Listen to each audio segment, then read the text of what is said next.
Over the August bank holiday weekend of 1958, Notting Hill in West London was the scene of some of the worst race riots ever witnessed in Britain. We were very fearful, very insecure. Nobody wanted us. Still less, nobody liked us. For several days, white mobs went on a rampage of what they called nigger hunting, ending in numerous hospitalizations and arrests. You couldn't have stopped it. But you would have been slaughtered yourself if you had. These riots were to set the stage for the black community's relationship with the police for the next 4 decades. Anxious to play down their significance at the time, the British establishment insisted the riots were not racially motivated, but mere acts of hooliganism. Only now, with the release of previously restricted police statements and reports, can the real story of what happened in Notting Hill in 1958 finally be told.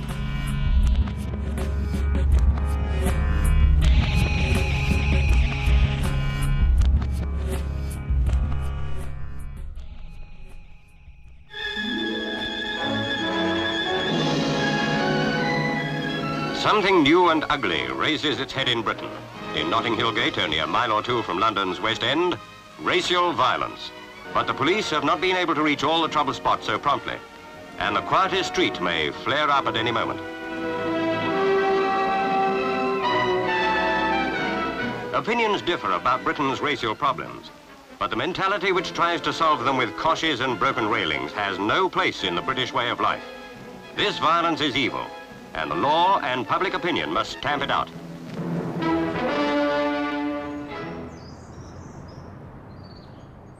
It's hard to believe, looking at Notting Hill today, one of the wealthiest and most sought-after areas in London, that 50 years ago it was little more than a notorious slum.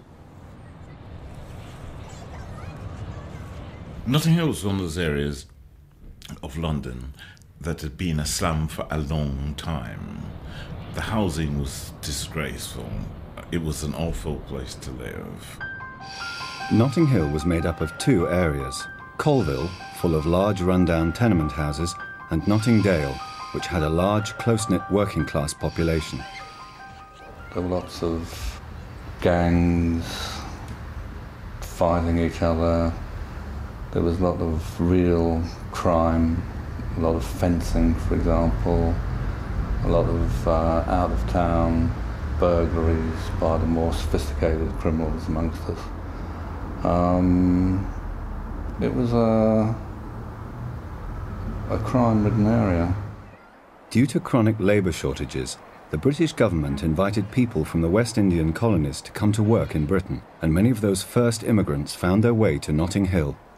In those days, you hadn't much choice. You went where you could get accommodation, and you also went where you could get a job. Colour bars were operating openly. Black people weren't allowed to drink in white pubs. It ran through jobs, and the worst area of it was in housing. Adverts in the local press in the 50s, here in Notting Hill, about 1 in 6 of them carried a no-coloured strap, and it was very common in the windows of rented flats to find no coloured, no Irish, no dogs. This man was a friendly face among you, mixing freely with the crowd which a cricket game had brought together. He shared cigarettes and a scorecard with an English couple who sat beside him. He was neat, clean, wholly acceptable as your neighbour.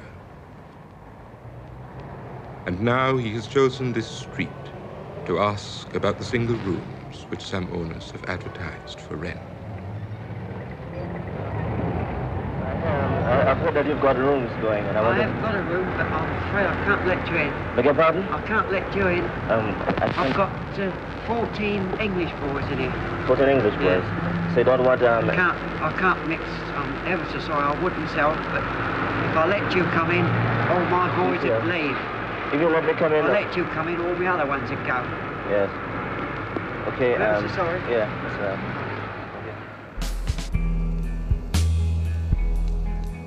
In Notting Hill, it was possible to find accommodation, but living conditions were poor. The main feature of rooming was they would plunk a bed in each corner. So I was at one point in a room with two other chaps, and we didn't pay for a room. We paid for a space. Some white people in Britain misinterpreted this forced overcrowding as a cultural lifestyle decision. I'm an estate agent. If I had a house to let in a terrace, I should think twice about letting it to a coloured person. I don't know quite what the feeling would be amongst the other tenants. How would you like it if a house next door to you was taken by a coloured person and became filled to bursting point with all his relations and his friends and so on and so forth? There's the question of communal facilities. You've got 6 houses and probably only 3 lavatories and probably 1 or 2 wash houses, all got to be used amongst these people, and I don't think that the average tenant in a terrace would quite like the idea of having a coloured, not a coloured person, but a whole crowd of coloured people next to them. Well, I think it was probably the principal factor influencing negative attitude towards people coming into the area, and in particular West Indians, because they were the ones who were seen as the group that were paying higher rents, were taking over housing. They were seen as getting council housing before the indigenous population. With little understanding or communication between the closed white community of Notting Dale and the overcrowded West Indian area, Colville, Notting Hill became the perfect breeding ground for racism. I don't think any of the young people had the intelligence to work out things like race, cultures, countries even. They probably didn't know anything existed outside of England. Certainly they wouldn't have been able to tell you the capital of Jamaica, for example. But they heard the noises being made from various subtle directions about poor housing, black people taking housing, black people taking women, black people taking jobs.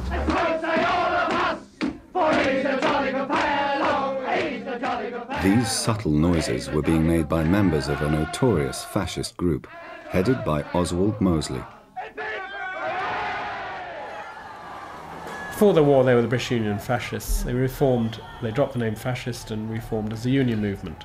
So by the time of 58, they had begun to actively organise and campaign in localised areas where they knew there was a strong white community and there was some degree of racial tension. And a classic area for that was, of course, Notting Hill.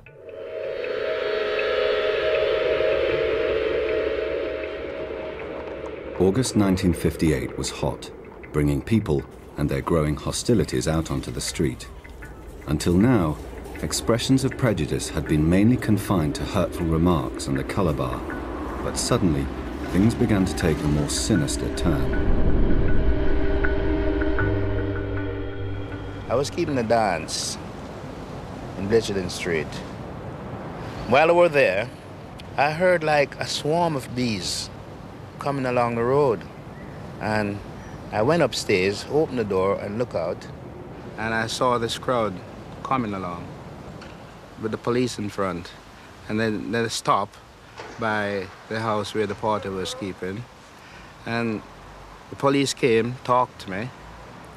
He's asked me to stop the music, so I says, why? He says, well, these people is in for trouble. There had been a series of small incidents. West Indian Cafe had been raided by about 12 teenagers and ransacked and utterly destroyed. People were being harassed on the streets, and the people I interviewed, Baron Baker and others, recalled how they, coming back from parties, they would be abused in the streets. The level of verbal abuse was rising. Occasionally stones were thrown at them. So there was definitely a sense of build-up. Local magistrates were warning about this build-up and saying to the police, something must be done. You've got to take control of this, it's getting out of hand. And yet the police did not act. There was no more police put on the streets and no sense of trying to tackle the rising problem. While these isolated incidents continued in London, the first full-scale riots were to break out further north, in another strongly West Indian area, St Anne's in Nottingham. The riots in Nottingham happen. You have it in the newspapers every day. You have this sort of blanket coverage, which people aren't used to. And it has a tremendous effect. So you're a young delinquent in the centre of London. You look at your television and you look at your papers, and there's these hicks in Nottingham getting all this attention. They're really showing the blacks what for, you know, but we can do that in London.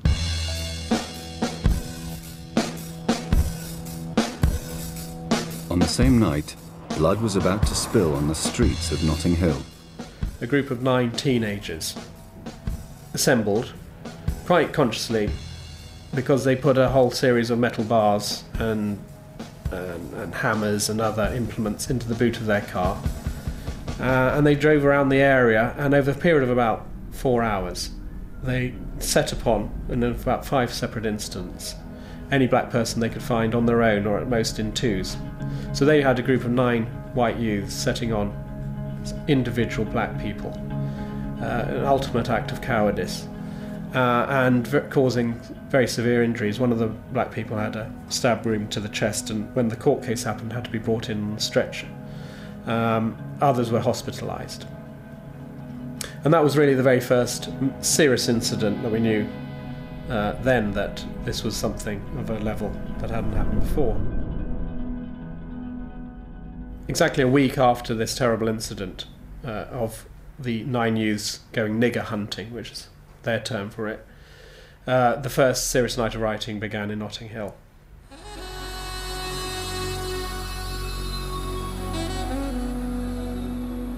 On Friday night, a hostile crowd started to gather outside Latimer Road Station, looking for a victim.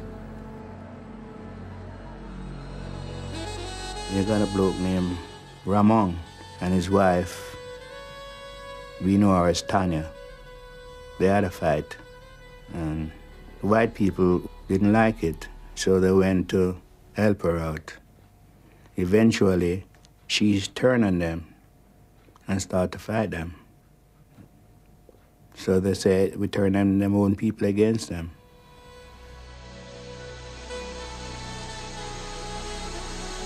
The following night, Tanya was to be picked on again, but this time the mob was baying for blood. Despite the hostile mood, she confronted the white gang. They attacked her, and she was hit on the back with a large iron bar. The police arrived soon afterwards, insisting she be taken to Notting Hill Gate police station for her own protection. This was the first real case of a crowd picking on an individual.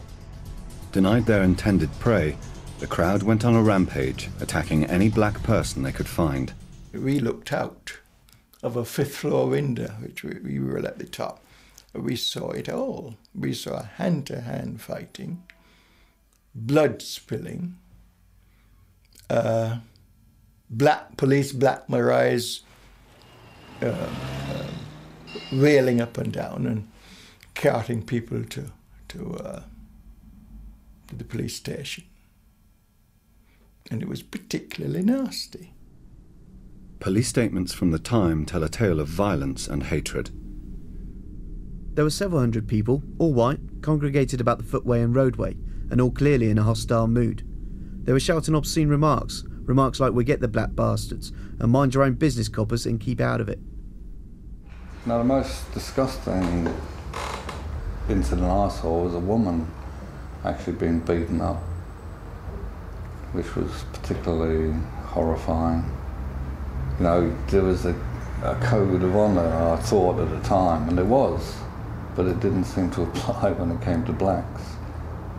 Men or women were fair game. On the beginning, you have people storming down the street, stoning windows and so on. And again, what's awful about that is that you've got this crowd of hundreds of bystanders come to see the fun, and I know People, because kids at school used to do that. You know, they went to see the fun. Over the next 2 days, and in a way unheard of in Britain before, police witnessed racist mobs in a frenzy of hate. On many occasions, a few young men in the crowd would shout slogans such as "Let's find us another nigger," or "I know when one lives, let's do him." They would then run in one direction and the crowd would follow to see what happened. Bottles would be thrown. The sound of breaking glass added to the excitement. Witnesses to these outbreaks suspected there was a more sinister motivation behind these slogans than the police were prepared to admit in their report. I remember this quite clearly. There was agitators in the crowd who were saying things, "Let's get the black bastards," and things of this nature. And I was surprised because they, you know, we were very working class, and these people were not working class. They were, you know, they had accent. They were quite posh, some of them, yeah. And they were mingling with the crowds and you know, sort of saying things. They're moving on, so they were trying to stir it up, so to speak, from my point of view. Over the weekend, the black community was in a state of shock. West Indians opted to stay indoors, too terrified to go out, and hoping the trouble would die down. If you came in from work in the evening, you didn't have sugar, or tea, or cigarettes, or whatever, don't go back out after 6 o'clock, because you're taking your life in your hands. And each morning thereafter, you could cut the air with a knife, the air of prejudice, the air of hostility, the air almost of hate, all fanned because many people didn't know what the hell was happening, but they were quite prepared to say, "Oh, the blacks, they must go home." Most black people by then had closed themselves into their own homes, but when they had to go out to buy food or whatever, they were set upon and beaten up or stones thrown, and several were made to run the gauntlet, where I literally had to run down the line between two lines of very violent and baying white people. It must have been extremely terrifying. Any hopes of the police saving beleaguered West Indians from the baying mobs were soon dashed. The police became involved and were sort of arresting as many, in some cases more, black people than they did whites. So it wasn't, in that sense, even-handed at all. Black people were as much prosecuted for defending themselves as the white people were who had been attacking them. There were black people coming home from work, 6, 7, 8 o'clock, men who were carpenters and plumbers with a bag of tools, and the police would arrest them, having looked in their bags and see their tools, arrest them for having offensive weapons. Some say the police went even further. The first time I was there, I actually got in amongst a group of police because I was concerned that I might be recognised and attacked as well. And a couple of the police there were actually goading kids on, these young thugs on, to saying things like, there's one there, go and get him. And then police further up, when they did attack them, were arresting them.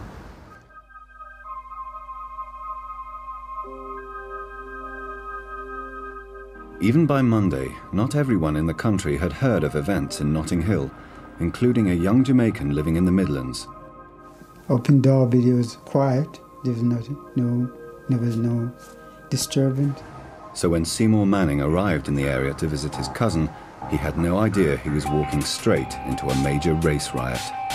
Well, I come off the train station in Notting Hill, going to my address.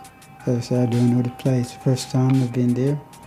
And then I seen these teddy boys, and the bullets coming over. They didn't come just one by one till it becomes a gang. And they started finding something was wrong. They started to chase me down.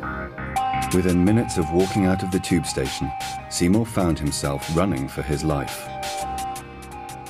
And even one of them trying to get a bicycle, try to run, to overtake me.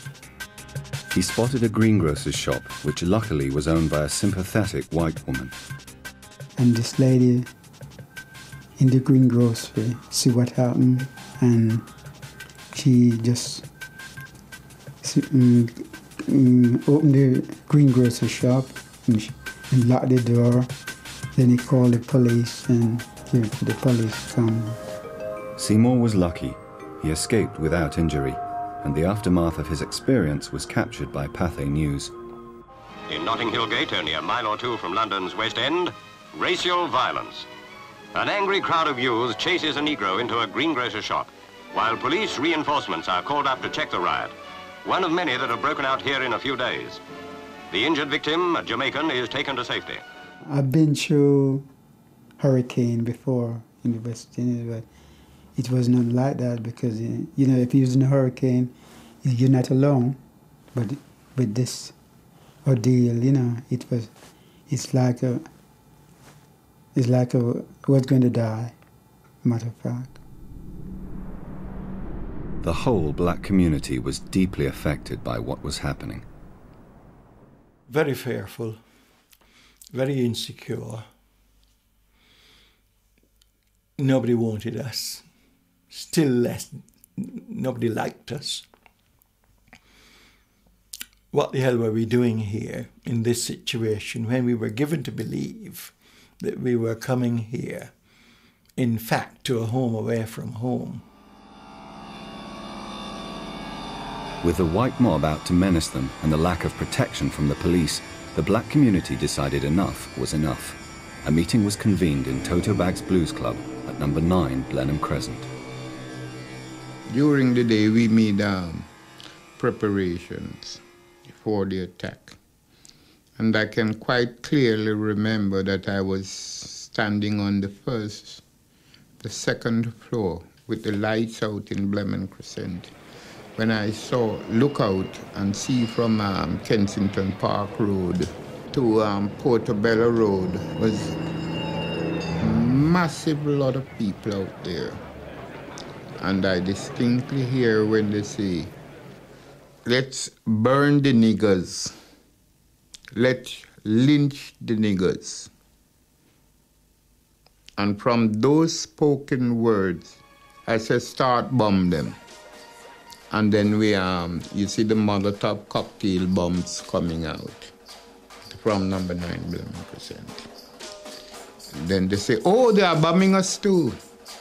I said, "Open the gates and throw them back where they are coming from." And they will come from Latimore Road area and things. Then when the police saw the amount of people that was in number 9, they drove the Black Maria and rammed the gates and said, "Not another one of you black bastards coming out." And I was arrested immediately. But from then on, the rest of my colleagues took over. I saw a large crowd of coloured men, about 30, walking along Blenheim Crescent towards Ladbroke Grove. They were completely blocking the footway, and I had shouts of, "What about it now?" I had a motorbike and I was riding down Westbourne Park Road, and a friend of mine came flying up towards me and leapt on the back of the bike and said, turn around, I'm being chased." And I thought it was some of the Latimer Road mob chasing him, and there's a load of blacks in a van chased me around. Black people were going round, black young kids were going round in vans with those shuttered doors, and they were throwing the doors open and jumping out and attacking white people, young people, incidentally. So he was caught up in one of those scrapes, came flying up the road, jumped on the back of my bike, and we shot away. That was when I realised it was real. The police also witnessed this new black aggression. I approached a coloured man who appeared to be holding a carving knife. He said, "I'm only carrying this for protection. You want to get those white bastards." The situation was so bad that we fell in for a penny, in for a pound.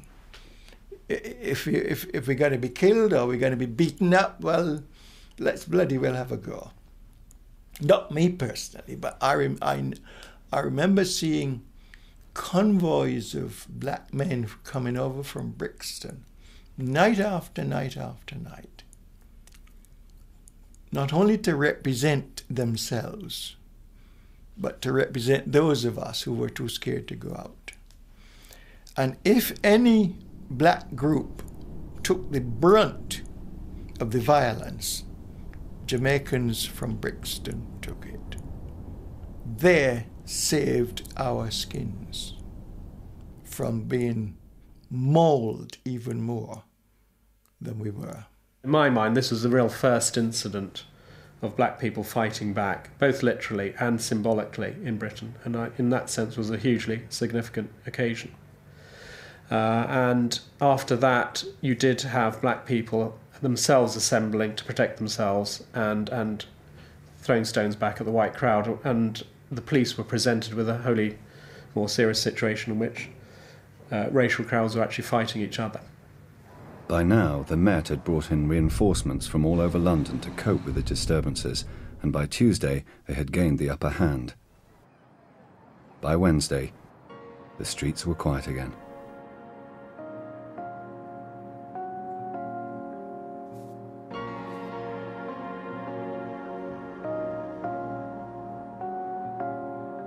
Britain was in shock following the riots. Many people had heard of extreme racism in the deep south of America and South Africa, but believed Britons to be above such behaviour. Now suddenly, they had to face up to what some of them were capable of. Well, particularly outraged, really. A bit guilty, not doing anything, but you'd have had to have been a moron to have gone in amongst that lot to try and rescue or stop what was going on. You couldn't have stopped it. But you would have been slaughtered yourself if you had, so there was no point. But it still left me feeling guilty. Despite witness statements, the police reported to the Home Office that these were not, in fact, race riots at all. These events were much publicised in the national press as racial riots. Whereas there certainly was some ill feeling between white and coloured residents in this area, it is abundantly clear much of the trouble was caused by ruffians, both coloured and white, who seized on this opportunity to indulge in hooliganism. So you've got a police force and a justice system which is already committed to perceiving the kind of thing that we would call very serious racial crime as if it were an accident, because whether one likes it or not, the police force was as full of racist feeling as any other part of the society. Chief Superintendent Merricks, as the officer in charge of race relations, whether you accept that there is any racial discrimination amongst members of the Metropolitan Police Force, any. I think it's fair to say that, as Mr. Marcus already indicated, that we are a cross-section of society, and therefore, inevitably, there will be prejudice amongst our members. But I think the important thing is that whether we allow this prejudice to influence us in the way we carry out our duties. Retired policemen I spoke to, who had been involved in the riots, said to me, you know, the reason why you arrest black people is because they're committing all the crime, and you don't pick up white people because they don't commit crime. And it was that sort of inbuilt assumption that black people were criminals, were maybe pimps, were lazy, were no good, was prevalent in the police, and it reflected upon how they responded to the riots. The difficulty is, I think, that the coloured man sees himself as vulnerable. And this is the problem we've got to face as a police force. He sees himself as vulnerable, and this is he sees himself as being vulnerable because every act of law enforcement that he is involved in, he puts down as racial discrimination or discrimination on the grounds of colour. Additionally, he believes unhappily, he believes every tittle of rumour, anti-police rumour, that there is going. The aftershock of the riots rumbled on for months. The first landmark event was the trial of the 9 white youths who had gone on their journey of nigger hunting. They were sent down for an unprecedented 4 years, a real wake-up call for the youth of Notting Dale. And that really reverberated through the area, and people were actually saying, woof, you know, they're really doling out stuff. People were used to getting things like Borstal, you know, a 1 to 2 year Borstal. When they started doling out real prison, 4 years, that really shook the young in the area. He gave them those harsh sentences to serve to themselves, as well as a lot of other people, this isn't the kind of thing that you do. Nobody should do this. And the implication behind the judge's comment was, don't think that you're going to do this and create social and civil turmoil and expect to get away with it. And that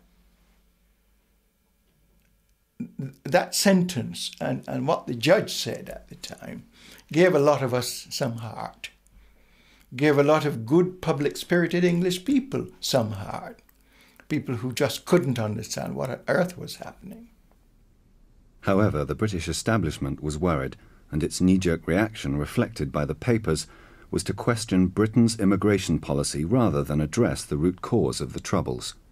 Well, the government response to the riots were that these were disturbances, violence that really ought to be suppressed. But the response of local MPs was somewhat different. Local MPs, both in Nottingham and Notting Hill, regarded the riots as a manifestation of popular hostility to West Indian immigration. And so the riots became important in raising the salience of immigration control as an issue. After the riots, the government lobbied the governments of Jamaica, for example, and asked them to control immigration. But the government of Jamaica said that this was a British matter and not a Jamaican matter. While the British government discussed immigration control behind closed doors, the Jamaican Chief Minister, Norman Manley, flew over from the Caribbean as a gesture of support for the black community. Mr. Manley, now you've had a chance to consider all that you've seen and heard this week, what do you think was the main cause of all this trouble? Was it basically a matter of racial prejudice? I think it is. I admit, quite frankly, that there are a lot of particular local causes, housing problems, difference of habits, fears about employment, teddy boy activity. But I think we ought to face the basic fact that colour and race prejudice is the only thing that could have made these things end in disorders of this sort.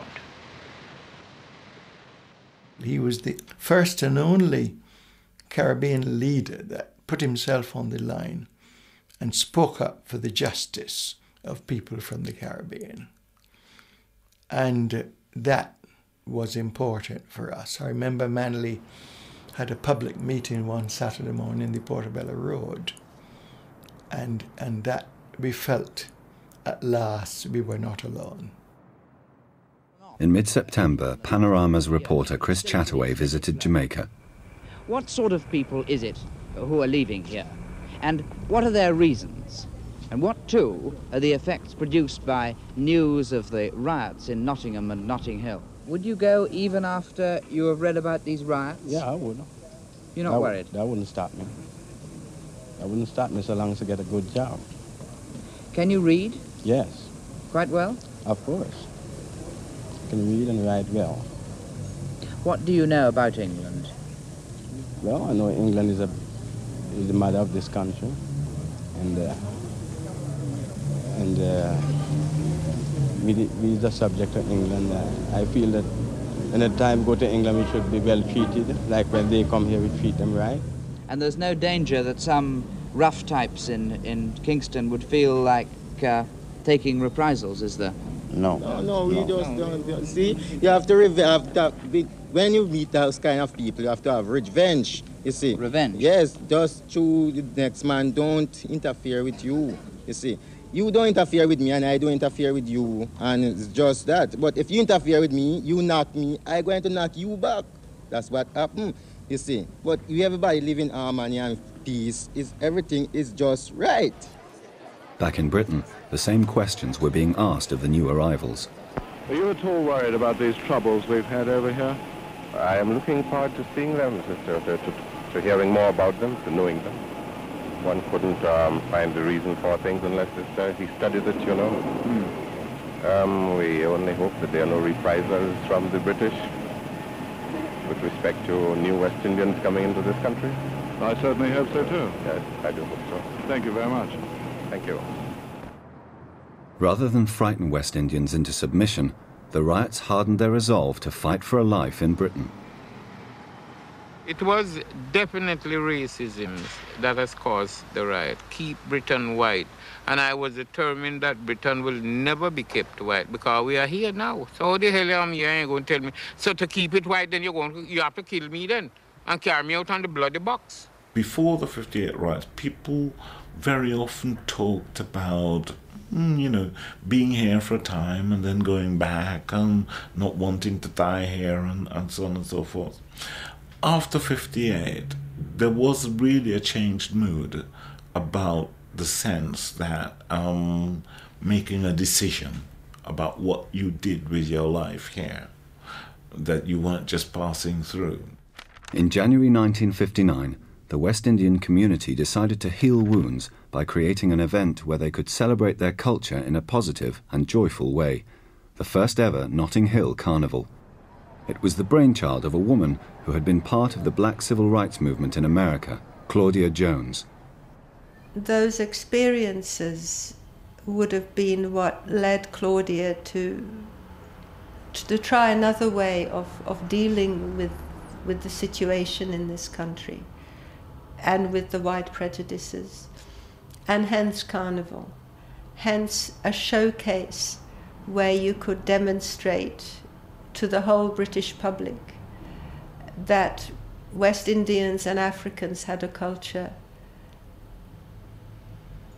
and that this culture could be absolutely overwhelming. All her carnivals were held indoors because they were held at the time of the Trinidad Carnival in February. And they were held in St Pancras Town Hall and some other halls around London. So the Notting Hill Carnival, and very few people know this, is a direct product of these awful race riots. In a very positive sense, it's a black community in Britain saying, we're here to stay, we're not going to be bullied into leaving this country. And we have something positive to contribute to this country. While the black community began to root itself in Britain, extreme right-wing groups were moving into offices in Notting Hill, flush with success following the riots. Don't you think you could cause trouble by having your headquarters here? On the contrary, the trouble was here long before we set up our headquarters in this area. The fact is that the people, not having previously a constitutional political outlet for their indignation at the evils of the coloured invasion, resorted to blind violence.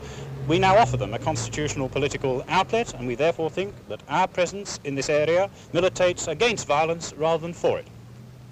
Well, what do you consider the dangers of an increasing coloured population? Well, there are many immediate evils of the coloured invasion which are well known to everybody living in this area. But in our opinion, the most important is the long-term one of mass interbreeding. We feel that you cannot have coloured immigration on the scale in which you're having it today without sooner or later having mass interbreeding. That must lead, ultimately, to a mulatto Britain. Well then, what do you think is the solution to this problem? We believe in preventing the evils which must result from mass-coloured immigration by removing the problem completely. We believe in doing that by stopping all further coloured immigration into our country and by repatriating, with every humane consideration, the coloured immigrants who are already here. Mosley's union movement also saw Notting Hill as the perfect place to set up shop. In the 1959 general election campaign, Mosley was at his height. He and the National Front and the fascist groups had offices in Notting Hill itself. And Moseley, I remember I went to a political meeting around All Saints Road just because I wrapped myself up from head to toe because with a black face to be seen in that kind of hostile crowd, you're asking for trouble. So I remember wrapping myself right away up and went along with somebody who was white. And I heard Moseley in full flow, whipping the crowd up, crowds of people, talking about the government have brought blacks here and using them as cheap, black, sweaty labour, cheap, black, sweaty labour. And their places to go back and leave us alone. And Moseley, great orator that he was, Moseley knew how to whip up and hold the crowd. With the fascists openly active and the black community growing in confidence, intense pressure built up again in Notting Hill. 9 months after the riots, it was to lead to the devastating murder of a young Antiguan, Kelso Cochrane. He was attacked by 3 Teddy boys. They asked him for money. And he turned his pocket out and said to them, look, I ain't got no money. 2 take him at the back, and 1 fronted him. And there he got it, right in his chest. And when I lose him, it was like losing myself. The event of Kelso Cochrane's death in May 1959 was, in a sense, the final chapter of the riots.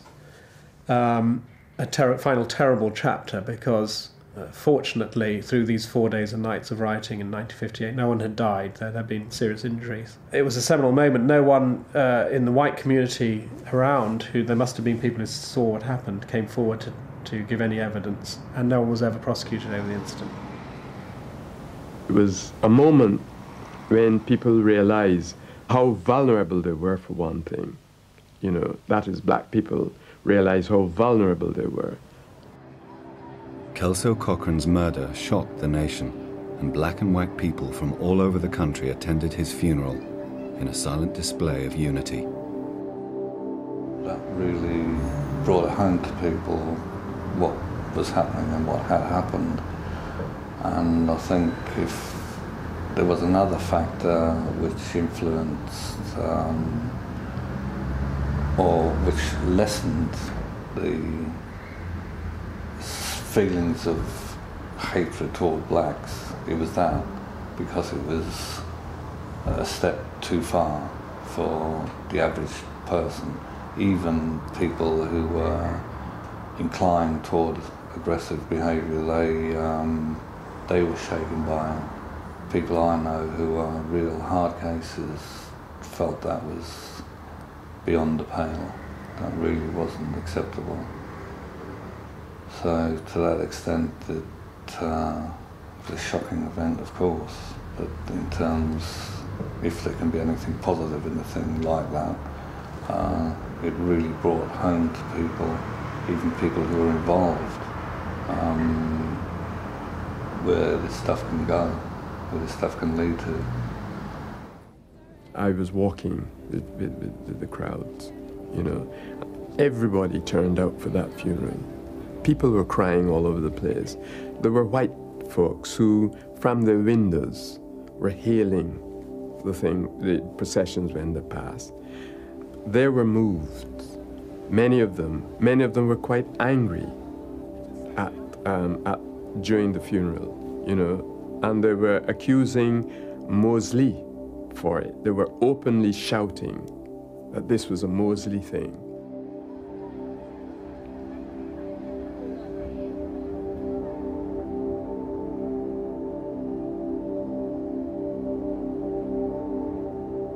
Despite clear demonstrations of a more united community, Moseley was still single-mindedly aiming for victory in the October elections. The magic words Moseley speaks will spark off a riot anywhere. Here in Manchester, no less than in London. The police had orders to prevent the inevitable disturbance developing into a real riot. They carried those orders out. Any women rash enough to get near had the full treatment. Sir Oswald, pleased with Manchester, returned to London. In There was an incident at one of Mosley's meetings that I went to hear or attended. He was heckled quite a bit, and it reached a point where he actually got fed up. You could see him visibly wilting, and you could almost see him thinking to himself, I'm getting nowhere here. And he actually left. Mosley and his supporters came to hold another meeting. In this stronghold of anti-fascism, their appearance was a guarantee of trouble, as everyone well knew. Sir Oswald's son Max was among those later arrested.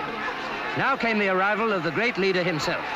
They crowd, down with Mosley, and down he went. At the general election, Mosley took a humiliating 2,000 votes. His career in tatters, he went into exile in France. Ironically, however, the immigration controls he had called for were to become a reality in 1961, when the government passed the Commonwealth Immigration Bill. As for the police, following the riots, they had congratulated themselves on how they handled the trouble, but the black community had lost faith in the police's ability to protect them. The legacy of this breakdown is still very much with us today. I was struck by the parallels between the murder of Kelso Cochrane in 1959 and the Stephen Lawrence inquiry in 1998, that the two cases were just about the same. The police were told who killed Kelso Cochrane. The police were told who killed Stephen Lawrence. The police did nothing about the murder of Kelso Cochrane. They interviewed the young men and let them go.